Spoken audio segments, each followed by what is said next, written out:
ನಾನು ಆವಾಗಲೇ ಮೊದಲೇ ಸ್ಟೋರಿಯಲ್ಲಿ ಒಂದು ಮ್ಯಾಡ್ ಮ್ಯಾನ್ ಥಿಯರಿ ಅಂತ ಹೇಳಿದೆ. ಅಮೆರಿಕಾದ ಅಧ್ಯಕ್ಷರು ಅವಾಗ ಯಾರು ಪರವಾಗಿರ್ತಾರೆ, ಯಾವಾಗ ಯಾವ ನಿರ್ಣಯಗಳನ್ನು ತೆಗೆದುಕೊಳ್ತಾರೆ ಯಾವುದು ಕೂಡ ಗೊತ್ತಾಗಲ್ಲ ಅಂತ. ಯಾಕೆ ಮ್ಯಾಡ್ ಮ್ಯಾನ್ ಥಿಯರಿ ಇಲ್ಲಿ ಅಪ್ಲೈ ಆಗುತ್ತೆ ಅಂತ ಹೇಳಿದ್ರೆ, ಯಾವ ಉತ್ತರ ಕೊರಿಯಾದ ವಿರುದ್ಧ ದಕ್ಷಿಣ ಕೊರಿಯಾವನ್ನು ನಾವು ನಿಮ್ಮ ರಕ್ಷಣೆ ಮಾಡ್ತೀವಿ ಅಂತ 1953ರಿಂದ ಇಲ್ಲಿಯ ತನಕ ಜಂಟಿ ಸಮರಾಭ್ಯಾಸವನ್ನು ಅಮೆರಿಕ ಮತ್ತು ದಕ್ಷಿಣ ಕೊರಿಯಾ ಮಾಡ್ತಾ ಇತ್ತು. ಇದೀಗ ಏಕಾಏಕಿಯಾಗಿ ಅಮೆರಿಕ ತನ್ನ ಸೈನ್ಯವನ್ನು ವಾಪಸ್ ತೆಗೆದುಕೊಳ್ಳುವ ಹಂತಕ್ಕೆ ಬಂದಿದೆ. ಕ್ರಮೇಣವಾಗಿ ಅದನ್ನು ಕಡಿಮೆ ಮಾಡ್ತಾ ಬರಬೇಕು ಅಂತ ಇದೀಗ ಡೊನಾಲ್ಡ್ ಟ್ರಂಪ್ ಅವರು ಒಂದು ಆದೇಶವನ್ನು ಕೊಟ್ಟಿದ್ದಾರಂತೆ. ಇದಕ್ಕೆ ಕಾರಣ ಏನು? ಉತ್ತರ ಕೊರಿಯಾದ ಕ್ಸಿ ಜಿನ್ಪಿಂಗ್, ಉತ್ತರ ಕೊರಿಯಾದ ಸರ್ವಾಧಿಕಾರಿಯ ಜೊತೆಗೆ ಡೊನಾಲ್ಡ್ ಟ್ರಂಪ್ ಅವರ ಸಂಬಂಧ ಗಟ್ಟಿ ಆಗ್ತಾ ಇದೆ. ನಾನು ಚೀನಾದ ಅಧ್ಯಕ್ಷರ ಹೆಸರು ಹೇಳಿದೆ, ಉತ್ತರ ಕೊರಿಯಾದ ಸರ್ವಾಧಿಕಾರಿಯ ಜೊತೆಗೆ ಆದಂತಹ ಬೆಳವಣಿಗೆ.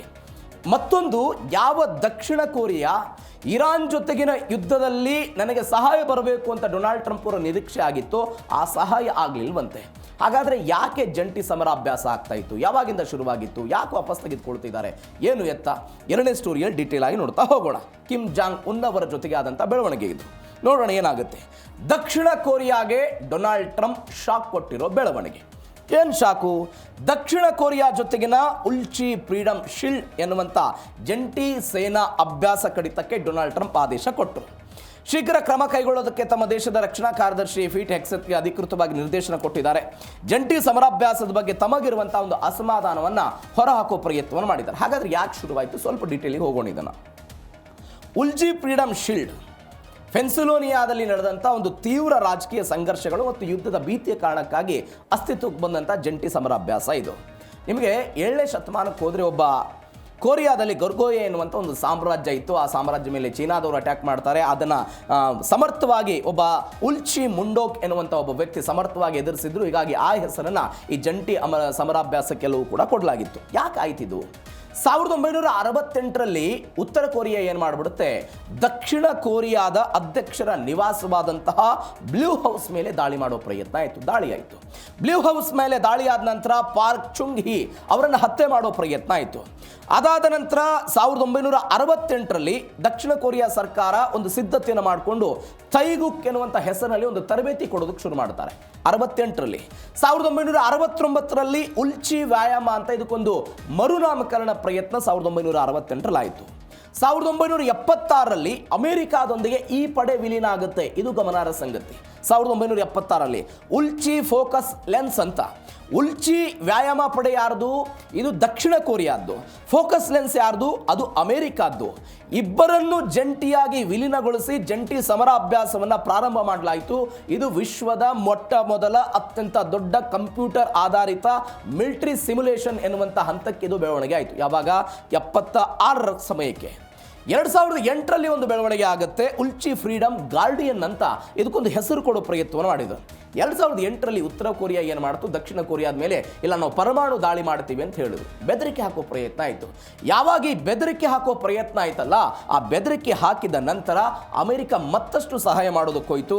ಅದಕ್ಕೆ ಉಲ್ಚಿ ಫ್ರೀಡಮ್ ಗಾರ್ಡಿಯನ್ ಅಂತ ಹೆಸರು ಕೊಡೋ ಪ್ರಯತ್ನವನ್ನು ಮಾಡಿ ಪ್ರಾದೇಶಿಕವಾಗಿ ಸ್ವಾತಂತ್ರ್ಯವನ್ನು ರಕ್ಷಣೆಯನ್ನು ಉಳಿಸ್ಕೊಳ್ಬೇಕು ಅನ್ನೋ ಭಾಗವಾಗಿ ಲಕ್ಷಾಂತರ ಕೋಟಿ ರೂಪಾಯಿ ಹಣವನ್ನು ಇದೇ ಅಮೆರಿಕ ವ್ಯಯ ಮಾಡೋದಕ್ಕೆ ಶುರುವಾಯಿತು.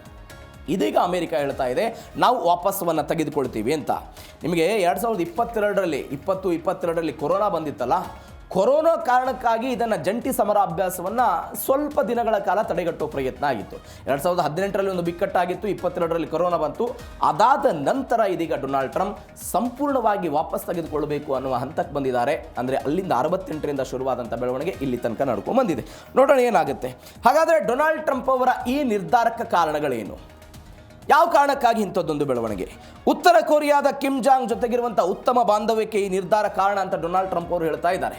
ಯಾವ ಉತ್ತರ ಕೊರಿಯಾದ ಕಿಮ್ ಜಾಂಗನ್ನು ಮಣಿಸಬೇಕು ಅಂತ ಅಮೆರಿಕ ಪ್ರಯತ್ನವನ್ನು ಪಡುತ್ತಿತ್ತು, ಅವರ ಜೊತೆಗಿನ ಬಾಂಧವ್ಯ ಅಂತ. ಈ ಜಂಟಿ ಮಿಲಿಟರಿ ಅಭ್ಯಾಸ ದುಬಾರಿಯಾಗಿದೆ, ಬಹುಪಾಲು ವೆಚ್ಚ ಅಮೆರಿಕ ಭರಿಸ್ತಾ ಇದೆ. ಈ ಯುದ್ಧಾಭ್ಯಾಸ ಉತ್ತರ ಕೊರಿಯಾಗೆ ಪ್ರಚೋದನಕಾರಿ ಮತ್ತು ಪ್ರತಿಕೂಲ ಸಂದೇಶದ ರೀತಿಯಾಗಿ ಎಲ್ಲ ಆಗ್ತಾ ಇದೆ ಅಂತ. ನಾವು ಒಂದ್ಸಗೆ ಇತಿಹಾಸಕ್ಕೆ ಹೋಗೋಣ. ಈ ಉತ್ತರ ಕೊರಿಯಾ ಮತ್ತು ದಕ್ಷಿಣ ಕೊರಿಯಾ ಅನ್ನುವಂಥ ದೇಶ 1950ರಿಂದ 1953 ತನಕ 3 ವರ್ಷಗಳ ಕಾಲ ಕೊರಿಯನ್ ಯುದ್ಧ ಆಯಿತು. ಕೊರಿಯನ್ ಯುದ್ಧ ಆದ ನಂತರ ಯುದ್ಧ ವಿರಾಮ ಆಗಬೇಕು ಉಭಯ ದೇಶಗಳ ನಡುವೆ. ಇದಕ್ಕೆ ಉತ್ತರ ಕೊರಿಯಾ ಸಹಿ ಹಾಕ್ತು, ಚೀನಾದವರು ಸಹಿ ಹಾಕೋ ಪ್ರಯತ್ನವನ್ನು ಮಾಡಿದರು. ಆದರೆ ದಕ್ಷಿಣ ಕೊರಿಯಾ ಇಲ್ಲ ನಾನು ಸಹಿ ಹಾಕಲ್ಲ, ಪ್ರತ್ಯೇಕ ದೇಶಕ್ಕಾಗಿ ನಾನೆಲ್ಲ ಬೆಂಬಲವನ್ನು ಕೊಡಲ್ಲ, ಎಲ್ಲವೂ ಬೆಳವಣಿಗೆ ಆಯಿತು. ಇದಾದ ನಂತರ ಎರಡೂ ದೇಶಗಳ ನಡುವೆ ಗಡಿ ನಿರ್ಧಾರ ಆಗುತ್ತೆ. ಗಡಿ ನಿರ್ಧಾರ ಆಗಿ ಸೇನಾರಹಿತ ವಲಯವನ್ನೆಲ್ಲ ಸ್ಥಾಪನೆ ಮಾಡಲಾಯಿತು. ಈ 3 ವರ್ಷಗಳ ಯುದ್ಧದಲ್ಲಿ 30 ಲಕ್ಷ ಜನ ಮೃತಪಟ್ಟರು. ಅದರಲ್ಲಿ ಅಮೆರಿಕಾದವರು 36,000 ಜನ ಮೃತಪಟ್ಟರು, ಕೆಲವೊಂದಿಷ್ಟು ಜನ ನಾಪತ್ತೆ ಆದರೂ ಎಲ್ಲವೂ ಕೂಡ ಆಯಿತು. ಆದರೆ ಯಾವಾಗ 1953ರಲ್ಲಿ ಗಡಿ ಹಂಚಿಕೆಯಾಗಿ ಗಡಿ ನಿರ್ಧಾರ ಆಯಿತು, ಆದರೆ ಅದು ಅಂತಿಮ ಶಾಂತಿ ಒಪ್ಪಂದ ಆಗಲಿಲ್ಲ. ನಿನ್ನ ಮೇಲೆ ನಾನು ದಾಳಿ ಮಾಡಬಾರ್ದು, ನಾನು ನಿನ್ನ ಮೇಲೆ ದಾಳಿ ಮಾಡಲ್ಲ ಅನ್ನೋದು ಒಪ್ಪಂದ ಆಗಲಿಲ್ಲ. ಹೀಗಾಗಿ ಉಭಯ ದೇಶಗಳ ನಡುವೆ ಅನೇಕ ವರ್ಷಗಳಿಂದ ಈ ಘರ್ಷಣೆ ಕಾನೂನುಬದ್ಧವಾಗಿ ನಡ್ಕೊಂಡು ಹೋಗ್ತಾ ಬಂತು. ಇವೆಲ್ಲದ ನಡುವೆ ದಕ್ಷಿಣ ಕೊರಿಯಾ ಮತ್ತು ಅಮೆರಿಕಾದ ನಡುವೆ ಪರಸ್ಪರ ರಕ್ಷಣಾ ಒಪ್ಪಂದ ಅನ್ನುವಂಥದ್ದು ಒಂದು ಒಪ್ಪಂದ ಆಗೋದಕ್ಕೆ ಪ್ರಯತ್ನವನ್ನು ಪಡ್ತು. ನಾವು ಒಪ್ಪಂದಕ್ಕೆ ಆಮೇಲೆ ಬರ್ತೀನಿ. ಈ ಒಪ್ಪಂದ ಎಲ್ಲ ಆಯಿತು. ಈ ಕಾರಣಕ್ಕಾಗಿ ಅಮೆರಿಕಾದ ಸೈನಿಕರನ್ನು ಅಲ್ಲಿ ನಿಯೋಜನೆ ಮಾಡೋ ಪ್ರಯತ್ನವನ್ನು ಮಾಡಲಾಯಿತು. ಅದಾದ ನಂತರ ಡೊನಾಲ್ಡ್ ಟ್ರಂಪ್ ಅವರು 2017ರಿಂದ 2021 ತನಕ ಮೊದಲ ಅಧ್ಯಕ್ಷೀಯ ಅವಧಿಯಾಗಿದ್ರಲ್ಲ, 2018ರಲ್ಲಿ ಉತ್ತರ ಕೊರಿಯಾದ ನಾಯಕ ಕಿಮ್ ಜಾಂಗ್ ಅವರ ಜೊತೆಗೆ ಒಂದು ಐತಿಹಾಸಿಕ ಶೃಂಗಸಭೆಯನ್ನು ಮಾಡಿದರು. ಈ ಶೃಂಗಸಭೆಯ ನಂತರ ಈ ಸಮರಾಭ್ಯಾಸಗಳನ್ನು ಹಿಂತೆಗೆದುಕೊಳ್ಳಬೇಕು ಅನ್ನುವಂಥ ನಿರ್ಧಾರಕ್ಕೆ ಅವತ್ತಿಂದ ಬರೋದಕ್ಕೆ ಶುರುವಾಯಿತು. ಅವೆಲ್ಲವೂ ಕೂಡ ಈಗ ಆಗ್ತಾ ಇರುವಂಥ ಬೆಳವಣಿಗೆ. 2-3 ಕಾರಣಗಳನ್ನು ಹೇಳ್ತಿದ್ದಾರೆ. ಇರಾನ್ ಜೊತೆಗೆ ಅವರು ನಮಗೆ ಸಪೋರ್ಟ್ ಮಾಡಲಿಲ್ಲ ಯುದ್ಧ ಮಾಡೋದಕ್ಕೆ ಅನ್ನೋದು ಒಂದು ಕಾರಣ. ಎರಡನೇದ್ದು, ಈ ವ್ಯಕ್ತಿಯ ಜೊತೆಗೆ ಅಂದರೆ ಉತ್ತರ ಕೊರಿಯಾದ ಸರ್ವಾಧಿಕಾರಿ ಕಿಮ್ ಜಾಂಗ್ ಉನ್ ಅವರ ಜೊತೆಗೆ ಅತ್ಯುತ್ತಮವಾದಂಥ ವೈಯಕ್ತಿಕ ಸಂಬಂಧ ಗಟ್ಟಿ ಆಗ್ತಾ ಇರುವಂಥ ಕಾರಣಕ್ಕಾಗಿ ಇದೆಲ್ಲವೂ ಕೂಡ ಆಗ್ತಾ ಇದೆ ಅಂತ. ಭಾರಿ ಪ್ರಮಾಣದಲ್ಲಿ ಹಣವನ್ನು ವ್ಯಯ ಮಾಡ್ತಿದ್ದಾರೆ ಅಂತ. ಆಗಸ್ಟ್ 17ರಿಂದ 18,000 ಸೈನಿಕರೊಂದಿಗೆ 11 ದಿನಗಳ ವಾರ್ಷಿಕ ತರಬೇತಿಯನ್ನು ಇದೀಗ ಅವರು ಮುಂದುವರಿಸುವ ಪ್ರಯತ್ನಕ್ಕೆ ಹೋಗ್ತಾ ಇದ್ದಾರೆ. ಅಂದರೆ ಕಿಮ್ ಜಾಂಗ್ ಉನ್ ಅವರ ಜೊತೆಗೆ ಆಗ್ತಾ ಇರುವಂಥ ಗಟ್ಟಿ ಸಂಬಂಧ ಮತ್ತು ಐತಿಹಾಸಿಕ ಅಮೆರಿಕ ದಕ್ಷಿಣ ಕೊರಿಯಾದಲ್ಲಿ ಹಣವನ್ನು ವ್ಯಯ ಮಾಡಿ ರಕ್ಷಣೆ ಕೊಟ್ಟರು ತನ್ನ ಸೈನಿಕರನ್ನ ಕಳೆದುಕೊಂಡಿದೆ. ಈ ಕಾರಣಕ್ಕಾಗಿ ವಾಪಸ್ ತೆಗೆದುಕೊಳ್ತಾ ಇದ್ದಾರೆ ಅನ್ನುವಂಥ ಮಾಹಿತಿ ಬರ್ತಾ ಇದೆ. ನೋಡೋಣ ಏನಾಗುತ್ತೆ. ಮತ್ತೊಂದು ಬೆಳವಣಿಗೆ, ಇರಾನ್ ವಿರುದ್ಧ ಬೆಂಬಲಿಸಿದ ಕೊರಿಯಾ.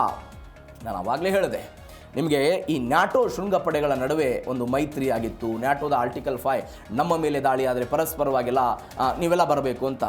ಆದರೆ ದಕ್ಷಿಣ ಕೊರಿಯಾ ಯಾವ ಸಹಾಯವನ್ನು ಕೂಡ, ದಕ್ಷಿಣ ಕೊರಿಯಾ ಸಹಾಯಕ್ಕೆ ಬರಲಿಲ್ಲ ಅಂತ ಒಂದು ಅಸಮಾಧಾನ ಸಹಜವಾಗಿತ್ತು. ಯಾವುದೇ ಒಪ್ಪಂದ ಆಗಿಲ್ಲ ಅಮೆರಿಕ ಮತ್ತು ದಕ್ಷಿಣ ಕೊರಿಯಾದ ನಡುವೆ. ಏನೋ ಒಪ್ಪಂದ ಆಗಿಬಿಟ್ಟಿದೆ, ನೀವು ಎಲ್ಲ ಪರಸ್ಪರವಾಗಿ ಸಹಾಯ ಬರಬೇಕು ಅಂತ, ಅದ್ಯಾವುದೂ ಇಲ್ಲ. ಆದರೆ ಇರಾನ್ ಅಣ್ವಸ್ತ್ರ ಕಾರ್ಯಕ್ರಮವನ್ನು ಕೆಡವೋದಕ್ಕೆ ಅಮೆರಿಕ ಪ್ರಯತ್ನದ ವಿಚಾರ ಪ್ರಸ್ತಾಪ ಆಗಿದೆ. ಸಮರಾಭ್ಯಾಸಕ್ಕೆ ದಕ್ಷಿಣ ಕೊರಿಯಾ ಅಧ್ಯಕ್ಷ ಲೀ ಜೆ ಮಿಂಗ್ಗೆ ಪ್ರಸ್ತಾಪ ಮಾಡಲಾಗಿತ್ತು. ನೋ ಥ್ಯಾಂಕ್ಸ್ ಅಂತೆಲ್ಲ ನೇರವಾಗಿ ಏನೋ ತಿರಸ್ಕಾರ ಮಾಡೋ ಪ್ರಯತ್ನವನ್ನು ಮಾಡಿದ್ರಂತೆ. ನೋಡಿ, 1953ರಲ್ಲಿ ಇದೇ ದಕ್ಷಿಣ ಕೊರಿಯಾ ಮತ್ತು ಅಮೆರಿಕಾದ ನಡುವೆ ಒಂದು ಒಪ್ಪಂದ ಆಗಿದೆ. ಯಾವ ಒಪ್ಪಂದ ಅದು? ಪ್ರಾದೇಶಿಕ ರಕ್ಷಣೆಯ ಒಪ್ಪಂದ ಆಗಿದೆ. ಏನು ಪ್ರಾದೇಶಿಕ ರಕ್ಷಣೆ ಒಪ್ಪಂದ? ದಕ್ಷಿಣ ಕೊರಿಯಾ ಅಥವಾ ಅಮೆರಿಕಾದ ಮೇಲೆ ಪೆಸಿಫಿಕ್ ವಲಯದಲ್ಲಿ ಯಾವುದೇ ಬಾಹ್ಯ ದೇಶ ದಾಳಿ ಮಾಡಿದರೆ ಉಭಯ ದೇಶಗಳು ಪರಸ್ಪರ ರಕ್ಷಣೆಗೆ ಒಂದಾಗಬೇಕು, ಕೈ ಜೋಡಿಸಬೇಕು ಅನ್ನೋದು ಉಭಯ ದೇಶಗಳ ನಡುವೆ ಆದಂಥ ಬೆಳವಣಿಗೆ. ಆದರೆ ಈ ಒಪ್ಪಂದದಲ್ಲಿ ಮಧ್ಯಪ್ರಾಚ್ಯನೋ ಅಥವಾ ಜಾಗತಿಕವಾಗಿ ಮತ್ತೊಂದು ದೇಶದ ವಿರುದ್ಧ ಅಮೆರಿಕ ಯುದ್ಧ ಮಾಡ್ತಿದ್ರೆ ದಕ್ಷಿಣ ಕೊರಿಯಾ ಬಂದು ಸಪೋರ್ಟ್ ಮಾಡಬೇಕು, ಈ ಒಪ್ಪಂದದಲ್ಲಿ ಉಲ್ಲೇಖ ಆಗಿಲ್ಲ. ಈ ಕಾರಣಕ್ಕಾಗಿ ದಕ್ಷಿಣ ಕೊರಿಯಾದವರು ದೂರ ಇದ್ರು ಯುದ್ಧದಿಂದ ಅಂತ ಬರ್ತಾ ಇರುವಂಥ ಮಾಹಿತಿ. ಆದರೆ ಒಪ್ಪಂದ ಇಲ್ಲದೆ ಇದ್ರೂ ಕೂಡ ಯಾಕೆ ಭಾಗವಹಿಸಬೇಕು ಅನ್ನೋ ಟ್ರಂಪ್ ಅವರ ನೀತಿಯಾಗಿತ್ತು. ಅವರು ಹೇಳ್ತಾರೆ, ನೈತಿಕ ಮತ್ತು ರಾಜತಾಂತ್ರಿಕ ಬೆಂಬಲವನ್ನ ದಕ್ಷಿಣ ಕೊರಿಯಾ ನನಗೆ ಕೊಡಬಹುದು ಅನ್ನುವಂಥ ನಿರೀಕ್ಷೆ ಇತ್ತು, ಹೀಗಾಗಿ ಅವರು ಕೊಡಲಿಲ್ಲ, ಹೀಗಾಗಿ ಅಟ್ಯಾಕ್ ಅಂತ ಒಂದು. ಟ್ರಂಪ್ ಅವರು ವ್ಯಾವಹಾರಿಕ ನಿಲುವಿದೆ. ಏನು ವ್ಯಾವಹಾರಿಕ ನಿಲುವು? ಉತ್ತರ ಕೊರಿಯಾದಿಂದ ರಕ್ಷಣೆ ಮಾಡೋದಕ್ಕೆ ಕೋಟ್ಯಾಂತರ ರೂಪಾಯಿ ಹಣ ವ್ಯಯ ಮಾಡ್ತಾ ಇದ್ದೀವಿ, ನಮ್ಮನ್ನು ರಕ್ಷಣೆ ಮಾಡೋದಕ್ಕೆ ದಕ್ಷಿಣ ಕೊರಿಯಾ ಬರಲ್ಲ ಅಂತ ಹೇಳಿದ್ರೆ ಏನು ಎನ್ನುವಂತಹ ಪ್ರಶ್ನೆ ಅವ್ರದ್ದಿದೆ. ಈ ಎಲ್ಲ ಕಾರಣಗಳಿಗಾಗಿ ಎಲ್ಲವೂ ಆಗ್ತಾ ಇತ್ತು. ನೀವು ಇದರ ಹೊರತಾಗಿ 1960 ಮತ್ತು 2003ರ ಇರಾಕ್ ಯುದ್ಧದ ಸಮಯದಲ್ಲಿ ಮತ್ತು ವಿಯೆಟ್ನಾಂ ಯುದ್ಧದ ಸಮಯದಲ್ಲಿ ಅವತ್ತು ದಕ್ಷಿಣ ಕೊರಿಯಾ ಅಮೆರಿಕಕ್ಕೆ ತನ್ನ ಸೈನಿಕರನ್ನು ಕಳಿಸಿತ್ತು ಬೇರೆ ದೇಶಗಳ ಜೊತೆಗೆ ಯುದ್ಧವನ್ನು ಮಾಡೋದಕ್ಕೆ. ಜಪಾನ್ನಲ್ಲಿ 50,000 ಜನ ಸೈನಿಕರಿದ್ದಾರೆ, ದಕ್ಷಿಣ ಕೊರಿಯಾದಲ್ಲಿ 45,000 ಅಮೆರಿಕನ್ ಸೈನಿಕರಿದ್ದಾರೆ. ಅವರೆಲ್ಲರನ್ನ ನಿಯೋಜನೆ ಮಾಡಿ ಇವತ್ತು ರಕ್ಷಣೆ ಮಾಡುವ ಹಂತಕ್ಕೆ ಹೋಗ್ತಾ ಇದೆ. ಆದರೂ ಕೂಡ ಜಪಾನು ಬರಲಿಲ್ಲ, ದಕ್ಷಿಣ ಕೊರಿಯಾವು ಕೂಡ ಬರಲಿಲ್ಲ ಅನ್ನೋದು ಯಾರ ಅಸಮಾಧಾನಕ್ಕೆ ಕಾರಣ ಆಗಿದೆ? ಡೊನಾಲ್ಡ್ ಟ್ರಂಪ್ ಅವರ ಅಸಮಾಧಾನ ಕಾರಣ ಆಗ್ತಾ ಇದೆ. ಈ ಎಲ್ಲ ಕಾರಣಗಳಿಗಾಗಿಯೂ ಕೂಡ ತನ್ನ ಪಡೆಯನ್ನು ವಾಪಸ್ ತೆಗೆದುಕೊಳ್ಳುವುದಕ್ಕೆ ಇದೀಗ ಡೊನಾಲ್ಡ್ ಟ್ರಂಪ್ ನಿರ್ಧಾರವನ್ನು ಮಾಡಿದ್ದಾರೆ ಅಂತ. ಇದಕ್ಕೆ ಬೆಸ್ಟ್ ಎಕ್ಸಾಂಪಲ್ ಅಂತ ಹೇಳಿ 2021ರಲ್ಲಿ ಅಫ್ಘಾನಿಸ್ತಾನದಿಂದ ತಮ್ಮ ಸೈನ್ಯವನ್ನು ವಾಪಸ್ ತೆಗೆದುಕೊಂಡು ಹೋದರು. ತಾಲಿಬಾನ್ ಅವರು ಬಂದರು, ಆಡಳಿತವನ್ನು ನಡೆಸಿದರು, ನಾವು ನಿಮಗೆ ರಕ್ಷಣೆಯನ್ನು ಕೊಡ್ತೀವಿ ಅಂತೆಲ್ಲ ಬಂದಿದ್ರು. ಯಾವ ಕಾರಣಕ್ಕೆ ಹೋದರು? ವಿಪರೀತವಾಗಿ ವ್ಯತ್ಯಯ ಆಗ್ತಾ ಇತ್ತು, ವಿಪರೀತವಾಗಿ ಹಣ ಖರ್ಚಾಗ್ತಾ ಇತ್ತು, ಎಲ್ಲ ಬೆಳವಣಿಗೆ ಆಗಿದ್ದನ್ನು ನೋಡ್ತಾ ಇದ್ದೀವಿ. ಇದೀಗ ಡೊನಾಲ್ಡ್ ಟ್ರಂಪ್ ಆ ವಿಚಾರಕ್ಕೆ ಸಂಬಂಧಪಟ್ಟಂತೆ ಒಂದು ಫೋಟೋ ವೈರಲ್ ಆಗಿದೆ. ಟ್ರಂಪ್ ಚಡಪಡಿಕೆ ಆಗ್ತಾ ಇರೋದು. ಏನದು ಫೋಟೋ? ಸಮರಾಭ್ಯಾಸ ಕಡಿತದ ಮೊದಲು ಕಿಮ್ ಜಾಂಗ್ ಉನ್ ಜೊತೆಗಿನ ಒಂದು ಹಳೆಯ ಫೋಟೋ ಇದೀಗ ವೈರಲ್ ಆಯಿತು. ಉತ್ತರ ಕೊರಿಯಾದ ಸರ್ವಾಧಿಕಾರಿ ಕಿಮ್ ಜಾಂಗ್ ಉನ್ ಅವರ ಜೊತೆಗಿದ್ದಂಥ ಫೋಟೋ ಅದು. ಈ ಫೋಟೋದಲ್ಲಿ ಕಿಮ್ ಜಾಂಗ್ ಉನ್ ಗಂಭೀರವಾಗಿದ್ದಾರೆ, ಸ್ನೇಹಪರವಲ್ಲಾದಂಥ ನೋಟ ಇದೆ. ಫೋಟೋ ಹಂಚಿ ನಮ್ಮ ಬಾಂಧವ್ಯ ಚೆನ್ನಾಗಿದೆ ಅಂತ ಡೊನಾಲ್ಡ್ ಟ್ರಂಪ್ ಅವರು ಅದನ್ನೆಲ್ಲ ಬರೆದುಕೊಂಡು ಒಂದು ಪೋಸ್ಟ್ ಮಾಡೋ ಪ್ರಯತ್ನವನ್ನು ಮಾಡಿದರು.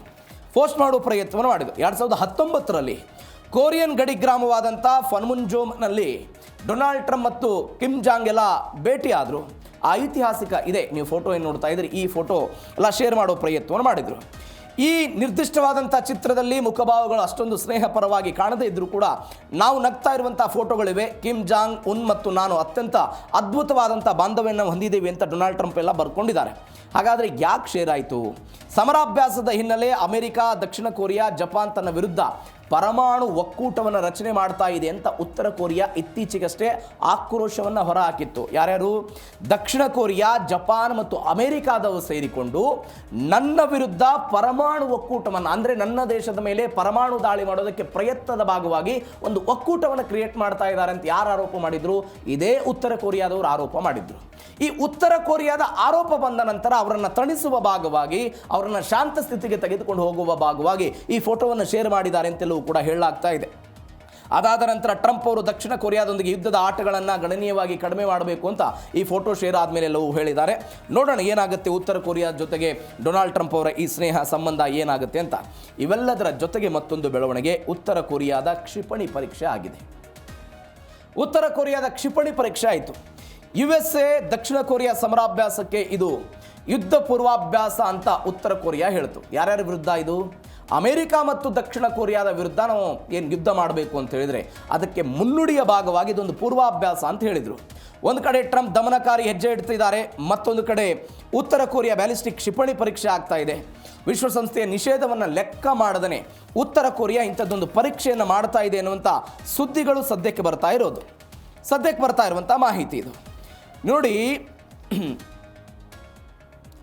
ಈ 2019ರಲ್ಲಿ ಇವ್ರ ನಡುವೆ ಒಂದು ಮಾತುಕತೆ ಆಗುತ್ತೆ. ನಾನು ಅದೇ ಪಾಯಿಂಟಿಗೆ ಬರ್ತಾ ಇದೆ.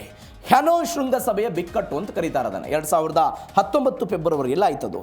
ವಿಯೆಟ್ನಾಂನಲ್ಲಿ ಆದಂಥ ಬೆಳವಣಿಗೆ, ಒಂದು ಶೃಂಗಸಭೆ, ಆ ಶೃಂಗಸಭೆಯಲ್ಲೆಲ್ಲ ಭಾಗವಹಿಸಿದರು. ಆ ಶೃಂಗಸಭೆಯಲ್ಲಿ ಒಂದು ಇಂಟ್ರೆಸ್ಟಿಂಗ್ ಮಾತುಕತೆ ಆಗುತ್ತೆ. ಈ ವ್ಯಕ್ತಿ ಹೇಳ್ತಾರೆ, ಯಾರು? ಕಿಮ್ ಜಾಂಗ್ ಉನ್ ಹೇಳ್ತಾರೆ, ನಾನು ಅಮೆರಿಕಕ್ಕೆ ಸಂಬಂಧಪಟ್ಟಂಥ ಏನೇನು ಆರ್ಥಿಕ ದಿಗ್ಬಂಧನಗಳು ನಮ್ಮ ಮೇಲೆ ಇದೆಯೋ ಅವುಗಳನ್ನು ಸಂಪೂರ್ಣವಾಗಿ ಅಮೆರಿಕ ತೆಗೆದು ಹಾಕಬೇಕು ಅಂತ ಕಿಮ್ ಜಾಂಗ್ ಉನ್ ಕೇಳುವ ಪ್ರಯತ್ನವನ್ನು ಮಾಡಿದರು. ಇದಕ್ಕೆ ಪ್ರತೀಕಾರವಾಗಿ ಅಥವಾ ಇದಕ್ಕೆ ಪ್ರತಿಯಾಗಿ ಯಾಂಗಿಯಾನ್ ಎನ್ನುವಂಥ ಪರಮಾಣು ರಿಯಾಕ್ಟರ್ ಏನಿದೆ ಅದನ್ನು ಸಂಪೂರ್ಣವಾಗಿ ನಾನು ಬಂದ್ ಮಾಡ್ತೀನಿ ಅಂತ ಕಿಮ್ ಜಾಂಗ್ ಉನ್ ಹೇಳಿದರು. ಆದರೆ ಡೊನಾಲ್ಡ್ ಟ್ರಂಪ್ ಅವರು ಹೇಳಿದ್ರು, ನಾವು ಆರ್ಥಿಕ ದಿಗ್ಬಂಧನ ತೆರೆಯಲ್ಲ, ನೀವು ಒಂದು ರಿಯಾಕ್ಟರ್ ಬಂದ್ ಮಾಡಿದ್ರು ಉಪಯೋಗ ಇಲ್ಲ, ಎಲ್ಲ ರಿಯಾಕ್ಟರ್ಗಳನ್ನು ಬಂದ್ ಮಾಡಬೇಕು ಅಂತ ಹೇಳಿದರು. ಕಿಮ್ ಜಾಂಗ್ ಉನ್ ಅದಕ್ಕೆ ಒಪ್ಪಲಿಲ್ಲ. ಅದಾದ ನಂತರ ಡೊನಾಲ್ಡ್ ಟ್ರಂಪ್ ಇದಕ್ಕೆ ಒಪ್ಪಲಿಲ್ಲ, ಆರ್ಥಿಕ ದಿಗ್ಬಂಧನಗಳನ್ನು ತೆರೆಯೋದಿಲ್ಲ ಅಂತ. ಹೀಗಾಗಿ ಎಲ್ಲರೂ ಕೂಡ ಸಭೆಯಲ್ಲಿ ಎದ್ದು ಹೋಗೋ ಪ್ರಯತ್ನ ಆಯಿತು. ಅದಾದ ನಂತರ 2021ರಿಂದ 2025 ತನಕ ಜೋ ಬೈಡನ್ ಅಮೆರಿಕದ ಅಧ್ಯಕ್ಷರಾದರು. ಅವತ್ತು ಕೂಡ ಇದೇ ಉತ್ತರ ಕೊರಿಯಾ ಅಮೆರಿಕದ ನಡುವೆ ಸಂಬಂಧ ಗಟ್ಟಿಯಾಗಲಿಲ್ಲ, ಸಂಪೂರ್ಣವಾಗಿ ಬೇರ್ಪಡ್ತಾ ಹೋಗೋ ಪ್ರಯತ್ನ ಆಯಿತು. ಆದರೆ ಇದೀಗ ಡೊನಾಲ್ಡ್ ಟ್ರಂಪ್ ಈ ಫೋಟೋ ಶೇರ್ ಮಾಡುವ ಮುಖಾಂತರ ಮತ್ತೊಂದು ಹಂತಕ್ಕೆ ಹೋಗಿ ಅವರ ಸ್ನೇಹ ಸಂಬಂಧವನ್ನು ಕಟ್ಕೊಳ್ತಾ ಇದ್ದಾರೆ ಅಂತ. ಇವೆಲ್ಲದರ ನಡುವೆ 2026ರ ಒಂದು ವರ್ಷದಲ್ಲಿ ಉತ್ತರ ಕೊರಿಯಾ 11 ಬಾರಿ ನಿಷೇಧಿತ ಬ್ಯಾಲಿಸ್ಟಿಕ್ ಕ್ಷಿಪಣಿಗಳನ್ನು ಉಡಾವಣೆ ಮಾಡಿದೆ, ಪರೀಕ್ಷೆಯನ್ನು ಮಾಡಿಕೊಂಡಿದೆ. ವಿಶ್ವಸಂಸ್ಥೆಯ ನಿಯಮಗಳ ವಿರುದ್ಧವಾಗಿ ಇಂಥದ್ದೊಂದು ಪ್ರಕ್ರಿಯೆಯನ್ನು ಮಾಡಿಕೊಂಡಿದೆ ಎನ್ನುವಂಥ ಡೀಟೇಲ್ಸ್ಗಳು ಉತ್ತರ ಕೊರಿಯಾದಿಂದ ಬರ್ತಾ ಇದೆ. ಇನ್ನು ಕೊನೆಯ ಬೆಳವಣಿಗೆ ಏನು ಅಂತ ಹೇಳಿದ್ರೆ, ದಕ್ಷಿಣ ಕೊರಿಯಾದಲ್ಲಿ US ಸೇನೆ. ದಕ್ಷಿಣ ಕೊರಿಯಾದಲ್ಲಿ ಪ್ರಸ್ತುತ 28,500 ಅಮೆರಿಕನ್ ಸೇನಾ ಸಿಬ್ಬಂದಿ ಎಲ್ಲ ಬೀಡುಬಿಟ್ಟಿದ್ದಾರೆ. ಉಭಯ ಕೊರಿಯಾಗಳ ನಡುವೆ ಔಪಚಾರಿಕ ಶಾಂತಿ ಒಪ್ಪಂದ ಆಗದಿದ್ದಕ್ಕೆ ಯುದ್ಧದ ಸ್ಥಿತಿ. ನಾನು ಅವಾಗಲೇ ಹೇಳಿದೆ, 53ರಲ್ಲಿ ಏನಾಯಿತು, ಗಡಿಯನ್ನು ಮಾತ್ರ ಅದನ್ನು ನಿರ್ಧಾರ ಮಾಡೋ ಪ್ರಯತ್ನ ಆಯಿತು, ಶಾಂತಿ ಆಗಲಿಲ್ಲ. ಹೀಗಾಗಿ ಬಡದಾಟ ನಡೀತಾ ಇದೆ. ಉತ್ತರ ಕೊರಿಯಾದ ಬೆದರಿಕೆಯಿಂದ ದಕ್ಷಿಣ ಕೊರಿಯಾನ ರಕ್ಷಣೆ ಮಾಡಬೇಕು ಅನ್ನೋದು ಉದ್ದೇಶ ಇದೆ. ಶಾಂತಿ ಮಾತುಕತೆಗಾಗಿ ಉತ್ತರ ಕೊರಿಯಾಗೆ ದಕ್ಷಿಣ ಕೊರಿಯಾದಿಂದ ಅಧ್ಯಕ್ಷರು ಆಫರ್ ಕೊಟ್ಟರು. ದಕ್ಷಿಣ ಕೊರಿಯಾ ಕೂಡ ಉತ್ತರ ಕೊರಿಯಾದೊಂದಿಗೆ ನೇರ ಸಂವಾದದ ಮಾರ್ಗವನ್ನು ಹುಡುಕೋ ಪ್ರಯತ್ನವನ್ನು ಮಾಡ್ತಾ ಇದೆ. ಇವೆಲ್ಲವನ್ನು ಕೂಡ ನಾವು ಅವಾಗಲೇ ನೋಡಿದ್ವಿ. ಈ ಭಾಗವಾಗಿ ದಕ್ಷಿಣ ಕೊರಿಯಾದಲ್ಲಿ ಬೇರು ಬಿಟ್ಟಿದ್ದಂತಹ ಅಮೆರಿಕಾದ ಸೇನೆ ಇದೀಗ ಹೊರಗೆ ಬರ್ತಾ ಇದೆ. ಕಾಲಕ್ರಮೇಣ ಹಂತವಾಗಿ ವಾಪಸ್ ತೆಗೆದುಕೊಳ್ಳುವ ಹಂತಕ್ಕೆ ಹೋಗ್ತಾ ಇದ್ದಾರೆ. ಇದು ಜೀ ಕನ್ನಡ ನ್ಯೂಸ್ DNA ಯ 2ನೇ ಸುದ್ದಿ.